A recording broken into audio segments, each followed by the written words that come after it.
Hello, my name is Brooke Case, and I will be voicing for Funny But True about deaf culture. Hi, I've been thinking that I want to share something with you. Hearing and deaf cultures are very different.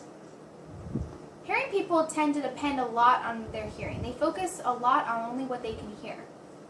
They also don't share a lot of information. They tend to only share very surface, very vague things. If you ask them a question, they'll give you a vague response.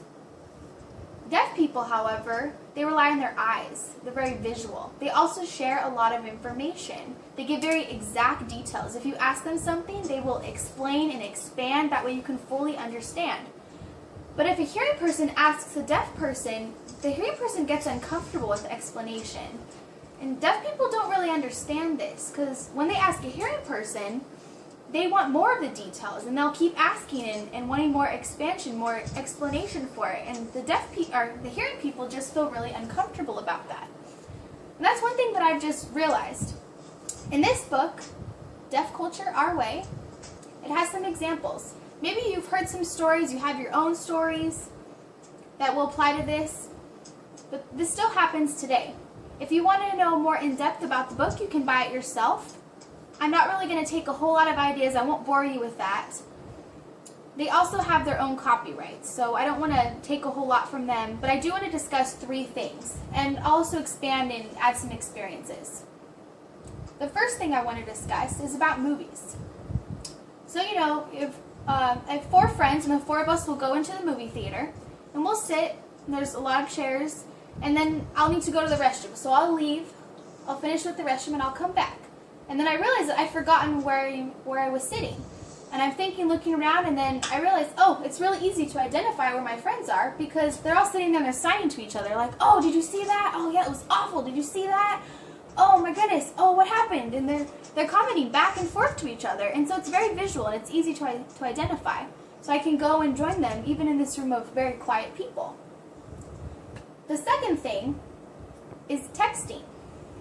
So if there's a deaf person driving and a hearing person who's never ridden with a deaf person before, and they're sitting next to him, the deaf person's driving. This is real. This is serious. Seriously, this happens.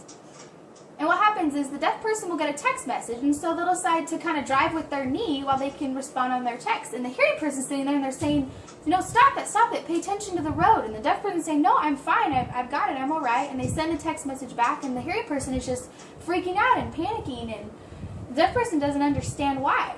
They're sitting there and they're thinking, I'm used to this. Deaf people even drive sometimes and talk with the person behind them, and they'll be signing, and the hearing person is just freaking out, saying, watch the road, and they have all these ideas of what could happen. But that's the second thing I've been realizing. The last thing is about going to a friend's house to visit. So sometimes you'll go to the door and you'll knock and no one will answer. So you start searching through the windows, and you go to the side of the house and you're looking, maybe even the back of the house, and you're trying to find someone, searching, and you can't find them. But today with technology, we don't have to do that. All you have to do is text the person who lives there and let them know you're there, and they'll come to the door and answer it. So this is a real story that happened to me. One time I left my keys at home, and I forgot, and I realized it, but luckily my wife was home, so I just texted her and I let her know I forgot my keys, and I asked her if she would come to the door and let me in. So I waited, and sure enough, she came to the door, and I felt a lot of relief. I didn't have to worry about that. But that's just a few examples of hearing and deaf cultures. Hearing people focus on what they can hear, and when they're driving especially, they can just listen and look around, and it's no big deal for them. But in the movies, they're stuck.